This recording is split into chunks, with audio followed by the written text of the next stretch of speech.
if Riva makes a ride plate for the FX series, which you do, We do. why does it take so long to get them? Yes, that's a good question. They were back ordered for a long time. I don't know the status today, but I know our FX plates were back ordered for a long time. Our foundry was way behind, and they are built in the United States, those plates, but they were back ordered for a long time. I apologize. I don't know if they're in stock now. I'd have to check. If he's asking, it probably isn't in stock right now. But I apologize for the delay. Why does it take so long to get them? Hey, sometimes, I mean, you're talking aluminum foundry, you're talking casting, you're talking machining.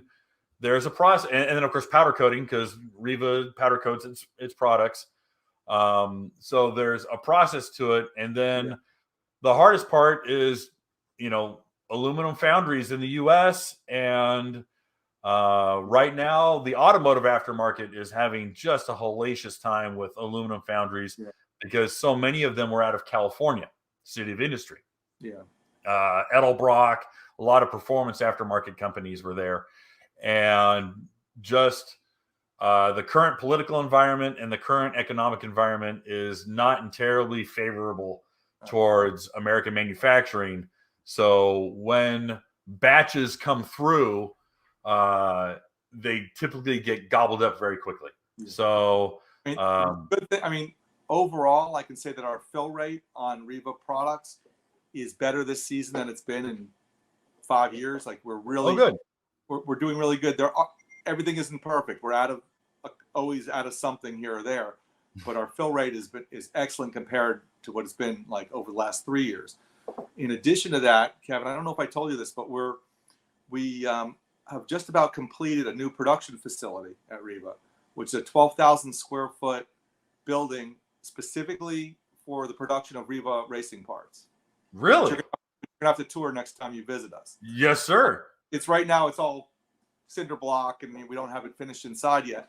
But that is going to be for the storage and packaging of the Riva products. We're going to get them out of that part of our business out of the main office building that you visited, and that's going to be in a dedicated production center. So we're going to now have more room to spread out and increase our fill rates and our storage of product and allow us to spread our wings more.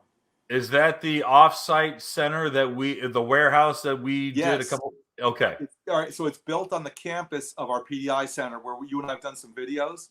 Okay. So we built a 12,000 square foot. It's a 6,000 square foot footprint with a second floor of 6,000 square foot. Oh, cool. And the bottom floor is going to be a warehouse for Riva racing products, and the top floor will be for the assembly and kitting of Riva performance products upstairs.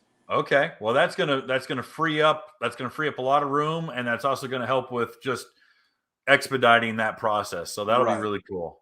So as far as this gentleman who needs his ride plate, I apologize. Send us an email, like maybe to info@rivaracing.com, and say, get this through to Dave, and I'll see what I can do to make it happen for you if you've been waiting. Okay. Hey guys, thanks for hanging out. This clip was taken from our weekly podcast that we record here every Sunday night at 8 p.m. Eastern Standard Time. If you want to watch the whole video, you can go to the Watercraft Journal's YouTube channel, go to playlists, and then click on live sessions. You're going to see it there. Otherwise, go ahead and leave a like, a comment, and definitely subscribe to the channel. It helps us grow. And again, thanks again for watching our videos, and we hope to see you soon.